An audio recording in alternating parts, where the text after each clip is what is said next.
News at 10. First, the highlights. Governor Sanwo-Olu enjoins investors to explore boundless business opportunities available in Lagos. INEC prepares new results review guide for elections.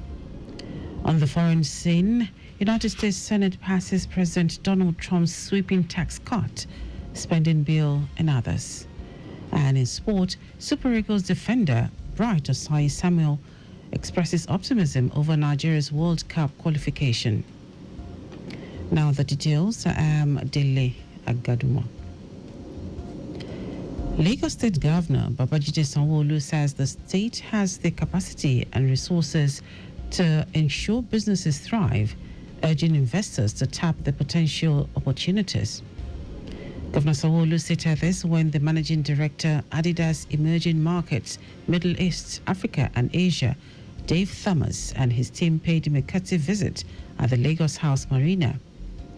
The governor, who welcomed and congratulated the team for fronting a rewarding, mutually beneficial business engagement with the state, noted that Lagos is a city open to everyone to thrive, especially pushing the e-commerce opportunity in the sports sector. According to him, his administration is developing 10 stadia across the state, while 4 of them are ready for inauguration. For us, we want to reduce whatever bureaucracy international organizations, international businesses might have. We want them to see this territory, this place, as business friendly, understanding the sanctity of contact, being able to create a very, very conducive enabling environment, for businesses to thrive, for businesses to do well, and for them to see us as partners of development.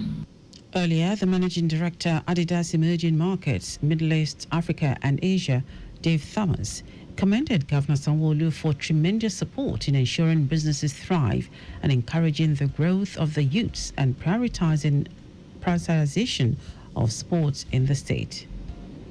We have a responsibility not just to do commerce, not just to trade, not just to put our brand on display, but also work with the communities to build up sport, and that's why we're very pleased to donate 200 balls, the Champions League balls, to schools, and also building sports facilities. Thomas gave the company's commitment to investing more in Lagos and Nigeria, building schools and sporting facilities in the future to encourage everyone, especially the youths, to participate in sports in Lagos.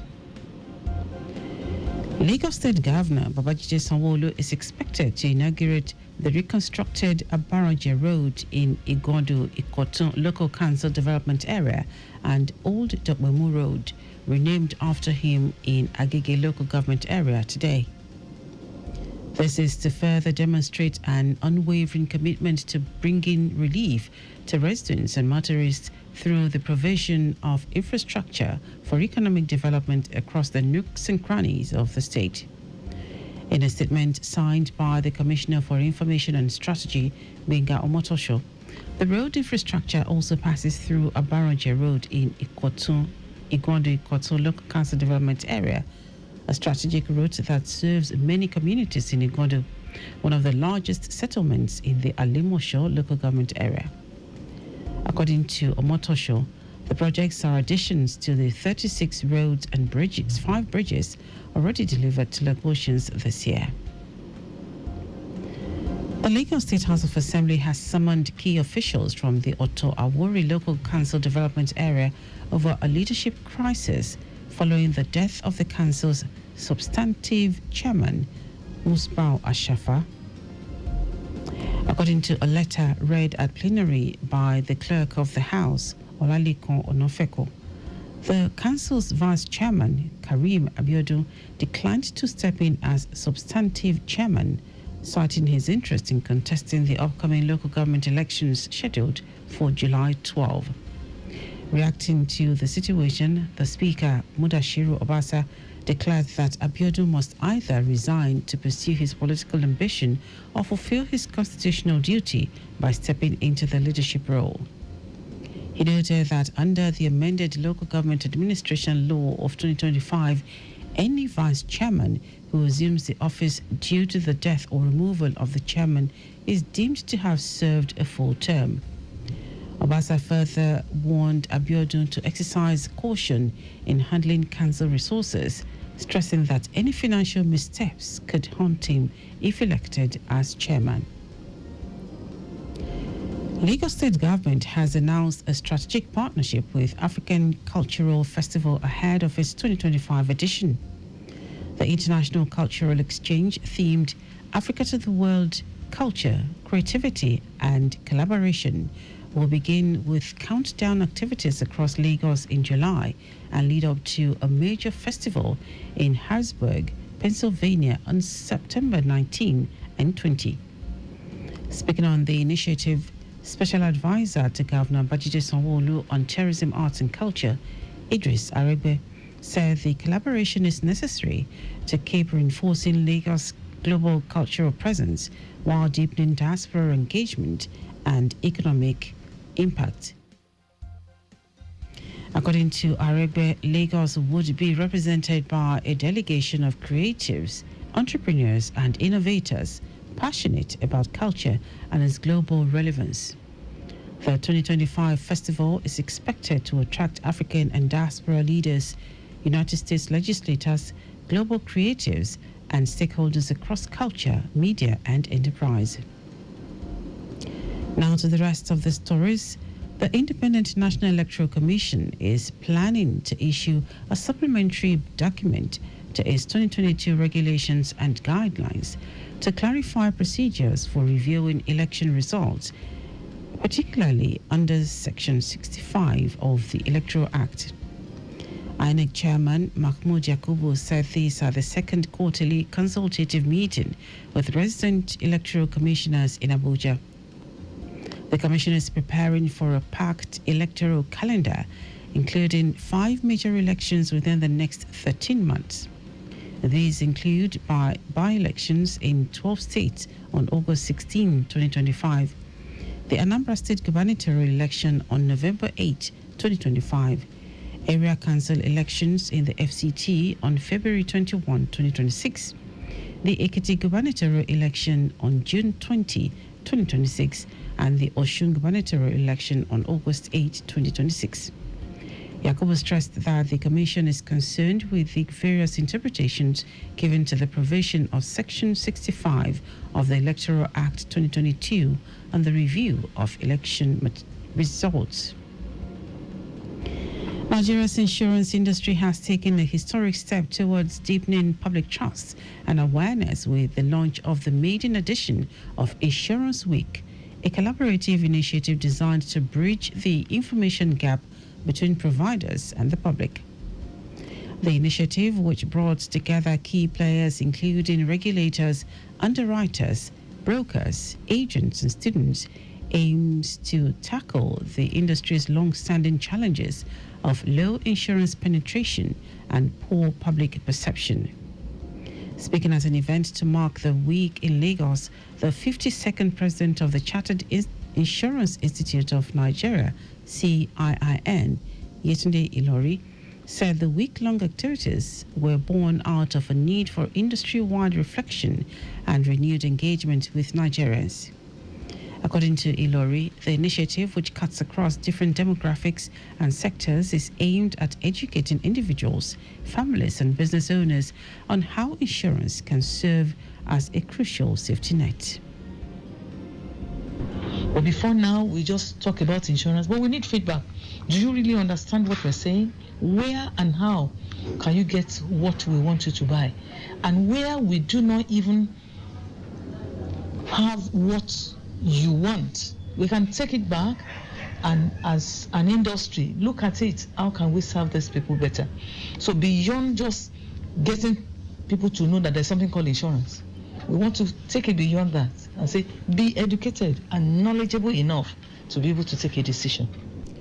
Also speaking, Commissioner for Insurance and CEO of the National Insurance Commission, NICOM, Olusegun Omosheyin, described the Insurance Week as a program designed to create national consciousness about the relevance of insurance in everyday life. Omosheyin added that even a basic third-party motor insurance often purchased simply to avoid penalties actually offers real protection against public liability a fact many Nigerians remain unaware of. Now, the National Insurance Commission is that agency of the federal government that is responsible for administration, supervision, and the growth of the insurance sector. So I work for the government. So what we are doing is to now collaborate with the operators to let Nigerians better appreciate and understand what insurance is. And where they do have issues, we are in charge of consumer protection. They should report to us as, the regulators. But the reality of our situation in Nigeria is that people still do not understand what insurance is all about. And that's what this whole week has been a mark for, to educate the populace, to educate Nigerians. On his part, Chairman of the Nigerian Insurance Association, NIA, Kule Ahmed, highlighted the feedback-oriented focus of the initiative and announced an InsurTech hackathon to encourage innovation among young professionals, challenging them to design products that speak to the realities of modern consumers. It speaks more on plans to reward practitioners who have contributed to the growth of the insurance industry. We also, during the week, reward practitioners that we believe have done a couple of things in the course of the year, propagating insurance as an industry, and specifically of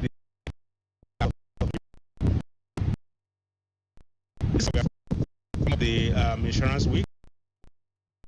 Chairman of the Nigerian Insurance Association, Kule Ahmed. Now to foreign news. Republicans in the United States Senate have passed President Donald Trump's massive tax cuts and spending bill by the narrowest of margins, advancing a package that will slash taxes, reduce social safety net programs, and boost military and immigration enforcement spending, while adding $3.3 trillion to the national debt. The legislation now heads to the House of Representatives for possible final approval, though a handful of Republicans there have already voiced opposition to some of the Senate provisions.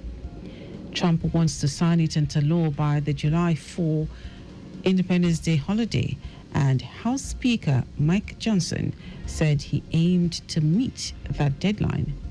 The measure would extend Trump's 2017 tax cuts, give new tax breaks for income from tips and overtime pay, and increase spending on the military and immigration enforcement. Now sports. Super Eagles defender Bright Osai Samuel has expressed optimism that Nigeria will win all the remaining games and qualify for the 2026 World Cup. The three-time African champions are in a precarious position in their qualifying group, sitting in fourth place and trailing leaders South Africa by 6 points. With only 4 matches left to play,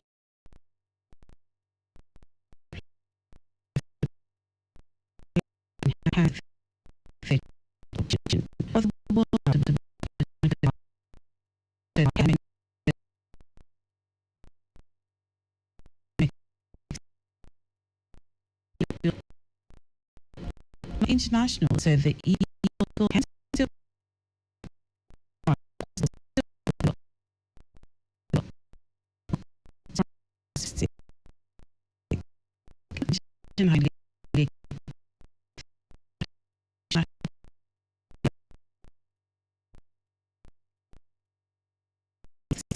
always carry out proper and adequate checks on your vehicle before setting out. You can follow us and like all our various social media platforms: X at Traffic Radio 961, Facebook Lagos Traffic Radio 96.1 FM, Instagram Lagos Traffic Radio 961. Subscribe and watch news and programs live on YouTube at Traffic Radio 961. Visit our website on www.trafficradio961.ng.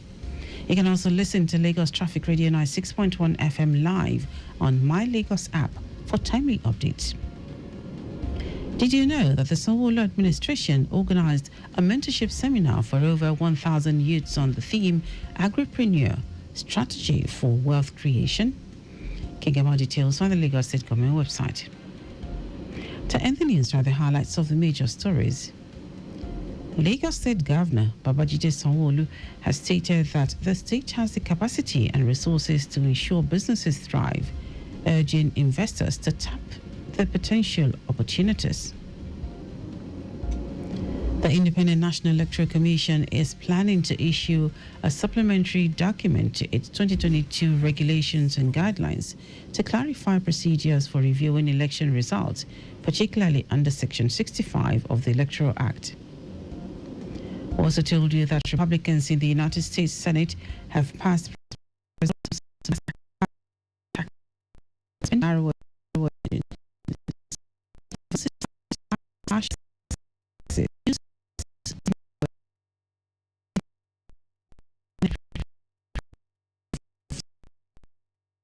dollars to the national debt. And in sports, Super Eagles defender Bright Osayi Samuel has expressed optimism that Nigeria will win all the remaining games and qualify for the 2026 World Cup. For contact with the newsroom, send a message to info@trafficradio961.ng.